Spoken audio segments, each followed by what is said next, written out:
इसी पे बात कर लेते हैं। रहनुमा पाकिस्तान तहरीक इंसाफ सदाकत अली अब्बासी साहब हमारे साथ मौजूद हैं। अब्बासी साहब, महंगाई बढ़ रही है और बढ़ रही है, मज़ीद बढ़ने वाली है। वज़ीर आज़म इजलास पर इजलास कर रहे हैं, स्टेट बैंक महंगाई मज़ीद बढ़ने की वार्निंग्स दे रहा है। क्या आप लोगों को कोई परेशानी है या अभी तक यही लग रहा है कि मीडिया बस प्रोपेगेंडा कर रहा है कि महंगाई बढ़ रही है?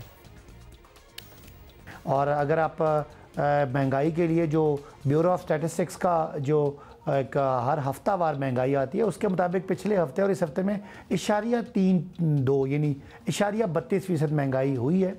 और ज़ाहिर है ये कंसर्न है। कुछ चीज़ें जो उसमें होती हैं, तकरीबन 50 एक आइटम्स होती हैं जो सेंसिटिव प्राइस में आती हैं, जो बहुत ही ज़रूरी होती हैं। उसमें अगर देखा जाए तो तकरीबन 19 चीज़ें महंगी हुई हैं, 8 चीज़ें सस्ती हुई हैं और बाकी 24 चीज़ें जो हैं उनकी कीमत सेम रही है। और जो महंगी भी हुई हैं वो थोड़ी थोड़ी परसेंटेज से हुई हैं। जैसे आपने ठीक मेंशन किया, घी महंगा हुआ, पेट्रोल महंगा हुआ, लेकिन बहुत सी चीज़ें सस्ती भी हुई हैं। तो ओवरऑल जो इम्पैक्ट है वो महंगाई की शरह कम हो रही है, हाँ, लेकिन चीज़ें बढ़ रही हैं जो आपका सवाल है और उस पर हुकूमत भी कंसर्न है और पूरी कोशिश की जा रही है कि इसकी बढ़ने को कम से कम रखा जाए। पर वैसे इस रवैये के साथ तो आई डोंट थिंक सो कि कोशिश की जा सकती है। और आप बीच में इंसिस्ट करें कि कुछ चीज़ें सस्ती भी हुई हैं, पता नहीं कौन सी चीज़ें सस्ती हुई हैं, हमें नहीं पता। लेकिन अब तक हुकूमत की पॉलिसी रही है कि बिजली, पेट्रोल, चीनी, आटे सब लेकर हर चीज़ की महंगाई का जो मलबा है वो पिछली हुकूमत पर डालते रहना, ये ज़्यादा देर तक बात चल नहीं सकती। क्योंकि 2.5 साल गुजरने के बाद अवाम का ये उम्मीद रखना नाजायज़ है कि मौजूदा हुकूमत को अब तक मामलात संभाल लेना चाहिए थे। Should we even hope for the future? क्योंकि अब तो इतने साल गुजरने के बाद भी अगर पिछली हुकूमत ही हर चीज़ पे आ रही है तो फिर आपका क्या काम हुआ?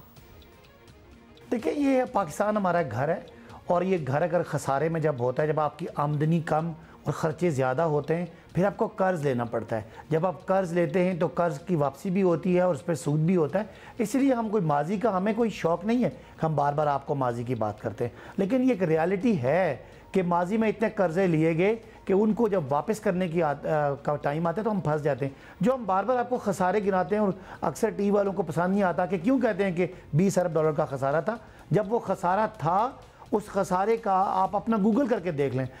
जब भी करंट अकाउंट का खसारा होगा, आपका रुपया, आपकी करेंसी गिरेगी। जब भी आपकी करेंसी गिरेगी तो आपको महंगाई आएगी। तो इसलिए हम कहते हैं उनका खसारा था, उसकी वजह से करेंसी गिरी थी, उसकी वजह से महंगाई थी। हमने वो खसारा भी ख़त्म कर दिया, करेंसी को भी स्टेबलाइज कर दिया। अब आहिस्ता आहिस्ता महंगाई को भी कंट्रोल कर रहे हैं।